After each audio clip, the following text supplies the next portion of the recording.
জাকসুর vote শেষ হয় বৃহস্পতিবার বিকেল ৫টায়। ভোট গণনা শুরু হয় রাত ১০:১০টায়। ২১টি হলের ভোট একসাথে নয়, একটি একটি করে গণনা করা হয়। সারা রাত ভোট গণনার পর সকাল ৮:৩০টার দিকে প্রীতিলতা হলের ভোট গণনা শুরু হওয়ার কথা ছিল। এই দায়িত্ব পালন করতে সিনেট ভবনের ৩য় তলায় আসার পর জ্ঞান হারিয়ে মাটিতে লুটিয়ে পড়েন পোলিং অফিসার জান্নাতুল ফেরদৌস। অবস্থা গুরুতর মনে করায় তাৎক্ষণিক বিশ্ববিদ্যালয়ের অ্যাম্বুলেন্স করে নেওয়া হয় এনাম মেডিকেলে। সেখানে কর্তব্যরত চিকিৎসক তাকে মৃত ঘোষণা করেন। প্রাথমিকভাবে জানা যায় হৃদরোগে আক্রান্ত হয়ে মারা গেছেন তিনি।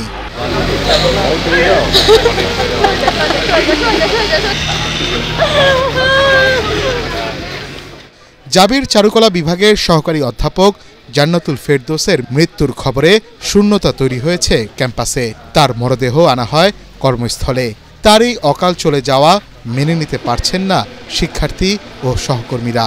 মানসিকভাবে আমি যেটা জানি, আমার ওর হাজবেন্ড যে ওর ক্লাসমেট চারুকলা বিভাগের শিক্ষার্থী, তার চাকরির জন্য দীর্ঘ সময় সে চেষ্টা করছে, অফিসার পদের জন্য চেষ্টা করেছে। এক সময় আমাকে জানিয়েছে অনেকবার, আমার এই ফোনে অনেকবার তার অনুরোধ বার্তা মেসেজে পাঠানো আছে। বাদ জুম্মা জাহাঙ্গীরনগর বিশ্ববিদ্যালয়ের খেলার মাঠে মরহুমার জানাজা অনুষ্ঠিত হয়। এই শিক্ষিকার পরিবারের পাশে থাকার কথা জানায় বিশ্ববিদ্যালয় প্রশাসন।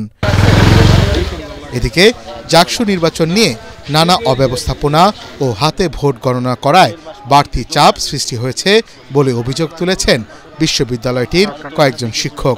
২১টা হলে যখন গণনা হয়ে যেত তখন কিন্তু কালেকটিভলি সেন্ট্রালি শুধু প্রকাশ করলে চলতো, যেটা ঢাকা বিশ্ববিদ্যালয় সেভাবে হয়েছে।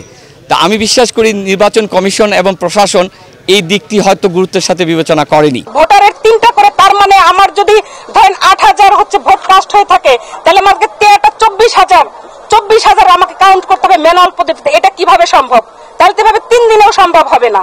তাহলে আমরা এটা কিভাবে, এই পদ্ধতির আমরা পরিবর্তন চাই। এটা আমরা কোনো ক্রমে আমরা অমানসিক পরিস্থিতি, আমরা শিক্ষক, আমাদের পরিবার আছে, আমাদের শারীরিক মানসিক স্ট্রেস আছে, আমরা এই স্ট্রেস নিতে পারছি না। উপাচার্য হিসাবে আমার যে পরামর্শ থাকবে, এই স্বস্তির বিষয়টি নিশ্চিত করা অত্যন্ত জরুরি। জান্নাতুল ফেরদৌস ২০১৮ এবং ২০১৬ সালে জাহাঙ্গীরনগর বিশ্ববিদ্যালয়ে চারুকলা বিভাগ থেকে MFA এবং BFA সম্পূর্ণ করেন। পরে তিনি তার বিভাগেই শিক্ষক হিসাবে নিয়োগ পান। মনির হোসেন তপু, ATN বাংলা, জাহাঙ্গীরনগর বিশ্ববিদ্যালয়, সাভার।